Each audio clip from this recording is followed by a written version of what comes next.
এইটা উদ্দেশ্য হচ্ছে, আপনারা জানেন যে তৃণমূল কংগ্রেস শুধু মুসলিম দরদি, মুসলিমদের মসিয়া। তৃণমূল কংগ্রেসের যে সরকার, মা মাটি মানুষের নেত্রী যিনি রাজ্যের মাননীয় মুখ্যমন্ত্রী, উনি মুখেই বলেন যে উনি মুসলিম দরদি এবং মুসলিমদের মসিয়া। কার্যক্ষেত্রে ঠিক তার উল্টোটা। এবং যেখানে যেখানে মুসলিমদের উন্নয়ন, সার্বিক উন্নয়ন করা, আমাদের বক্তব্য হচ্ছে ভারতীয় জনতা পার্টি, আমাদের দেশের মাননীয় প্রধানমন্ত্রীর স্লোগান হচ্ছে একটাই, সবকা সাথ, সবকা বিকাশ, সবকা বিশ্বাস, সবকা প্রয়াস। উনি কখনোই মুসলিম অমুসলিম এই কথাটা বলেন না। এসসি এসটি ওবিসি মুসলিম নন মুসলিম এই কথা উনি বলেন না।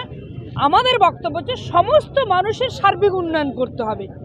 সে ধর্ম তার নিজের জায়গা, ধর্ম নিজের ব্যাপার, কিন্তু সার্বিক উন্নয়ন যে যখন ক্ষমতায় থাকবে তাকে সেটা করতে হবে। সমস্ত মানুষের, বিশেষভাবে যারা অর্থনৈতিকভাবে পিছিয়ে পড়া, যারা শিক্ষিত বেকার ছেলে মেয়ে, তাদের সার্বিক উন্নয়ন করতে হবে। কিন্তু এই মুখ্যমন্ত্রী ডিভাইডেড অ্যান্ড রুল পলিসি চালু করছে। এখানে ডিভাইডেড মানুষকে ডিভাইডেড এবং ডিভাইডেড অ্যান্ড রুল পলিসি, ইংরেজদের যে পলিসি, তিনি এখানে সেটা চালু করেছেন। সি এবং এনআরসি আপনারা জানেন, এটা 2019 সালে লোকসভায় পাস হয়েছে, রাজ্যসভায় পাস হয়েছে, মাননীয় রাষ্ট্রপতির সই হয়েছে। সিএ তো বিল নেই, এখন আইনে পরিণত হয়ে গেছে। আমাদের মাননীয় স্বরাষ্ট্রমন্ত্রী অমিত শাহজি বলেছেন সি হবে, এনআরসি হবে। সিএ তো এখান থেকে মুসলিমদের তাড়িয়ে দেওয়ার বিষয়টা নয়, কিন্তু এখানকার একটা অংশ, বিশেষত তৃণমূল কংগ্রেস, সংখ্যালঘু অংশের মানুষদের একটা বিভ্রান্ত করছে, ভীতি এবং সন্ত্রস্ত করে তাদের নিজেদের ভোট ব্যাংক হিসেবে ব্যবহার করবার জন্য সি এবং এনআরসির জুজু দেখাচ্ছে। আপনারা দেখুন যে 2014 সালে মোদিজি ক্ষমতায় এসেছিলেন, 2019 সালে সেকেন্ড টাইম আসলেন তিনি।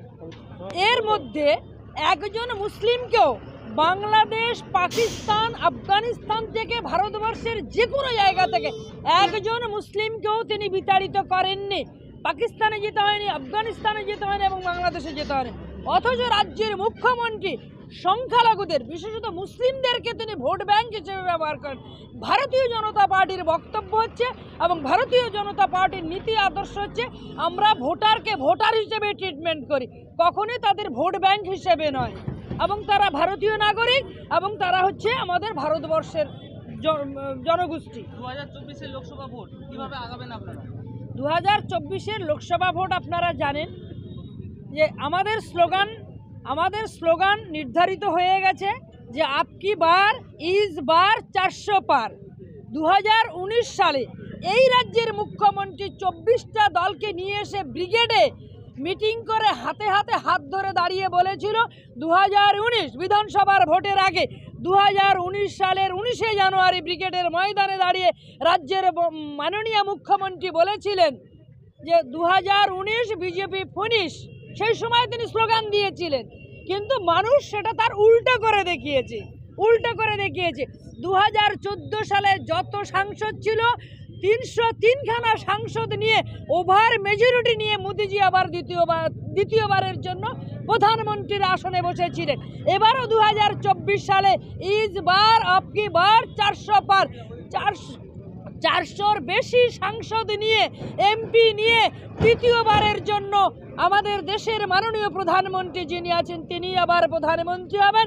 এবং এই আরামবাগ লোকসভা, এখানে পদ্মফুল ফুটবে। 2019 সালে এখানে ভোট চুরি করে 30 থেকে 35খানা ব্যালট বাক্স মানে গণনায় হয়নি, তাতে ভোট ডিক্লেয়ার করে দিয়ে এখানকার তৃণমূল সাংসদকে বিজয়ী ঘোষণা করেছিলেন। এক কথা, ভোট চুরি করে তিনি জিতেছেন। এবারের মানুষ সিদ্ধান্ত নিয়েছে, আরামবাগ লোকসভার যে 7খানা বিধানসভা রয়েছে, তারা সিদ্ধান্ত নিয়েছে এই আরামবাগ লোকসভার মা বোনেরা, ভোটাররা, বেকার ছেলেমেয়েরা, তারা সিদ্ধান্ত নিয়েছে এবারে আরামবাগ লোকসভাতে পদ্মফুল ফুটবে এবং এই আসন মোদিজিকে উপহার দেবে এখান থেকে পদ্মফুল ফুটিয়ে। পশ্চিমবঙ্গে আপনারা জানেন গত 29 তারিখে 29শে নভেম্বর আমাদের দেশের স্বরাষ্ট্রমন্ত্রী মাননীয় অমিত শাহজি এসেছিলেন ধর্মতলায় সভা করতে। উনি সভা করে বলে দিয়েছেন প্রকাশ্য সভা যে এই রাজ্য থেকে কম করে 35 থেকে 35 খানা ভারতীয় জনতা পার্টির এখানে আসন জিতবে এবং রাজ্যের মানুষ সেই মেন্টালিটি তারা মানসিকভাবে তৈরি হয়ে গেছে। আপনাদের দলের এখনো অনেক সাংসদ বা এমএলএ বেসুরো, কি বলবেন? না না, কোনো বেসুরো নেই, সব সুর এক সুর। ওগুলো কিছু বাজারি কাগজপত্র, কিছু দিদিমণির পেটুয়া কাগজপত্র এবং ইলেকট্রনিক মিডিয়া এগুলো গুজব রটাচ্ছে, গসিপ রটাচ্ছে, বাইরে গুজব ছড়াচ্ছে। কোনো রকম আমাদের কোনো বেসুরো নেই, সব সুর এক আছে, সব পদ্মফুল, সব ভারতীয় জনতা পার্টি। দেখুন, রাজ্য জুড়ে